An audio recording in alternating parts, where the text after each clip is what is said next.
since we are talking on succession planning, I have a different take, which I would like to share. I'm sure listener will also find it interesting.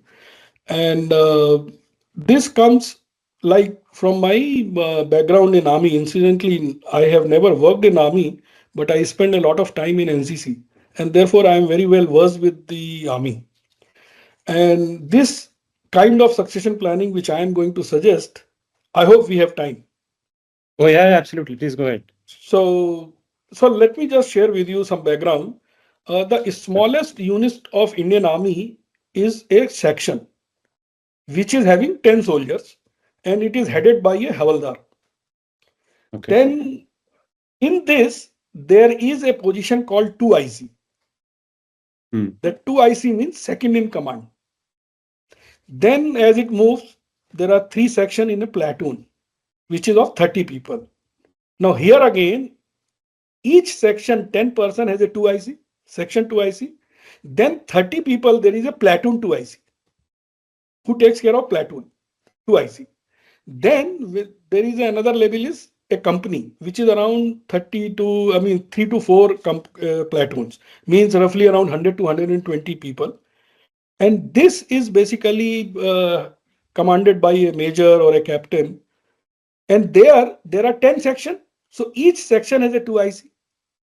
Then each platoon 3 to 4, each platoon 2IC, and then there is a company 2IC.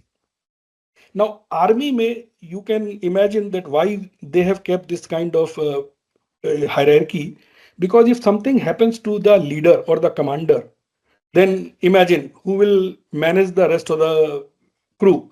So there it is a must. But Hmm. why I am giving you this corollary in corporate sector is one of the major issue, I'm sure you are aware of this, that when a person leaves, it takes minimum 2 to 3 months. And if he's a senior person, hiring managers take 3 months minimum to fill the vacancy. Very true. And I'm being conservative. Then it takes another 3 months for the person to join because of notice period and all. All senior positions will have 3 months minimum notice period. Now, after he joins, it takes at least 3 to 6 months to come for the person to come on the speed at which the earlier person was performing. So, if not 12 months, at least there is a lag of 6 to 8 months. Am I correct? Hmm.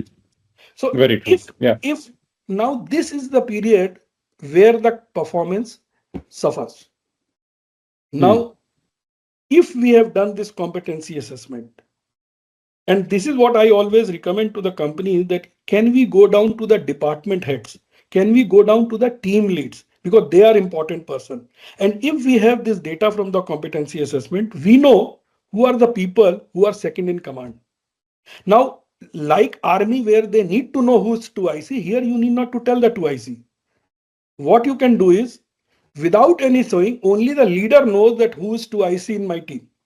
And this leader provides him additional, maybe he can delegate his own job certain, he can assign some additional responsibilities, etc., just to develop him. So by, if at all he leaves, now he is not preparing his succession, or he's not that, but the thing is, if he leaves, there is somebody who can take care of the job 60 to 80%. And you need not to take, you can immediately promote him. And then this person who is internal, his loyalty to the company is better, his understanding of the company is better, he will be much more productive from the day one rather than bringing a person from outside. So that's what my theory of succession planning. That was super insightful and a very different take on Thank from you. what I've usually heard. So thanks for that.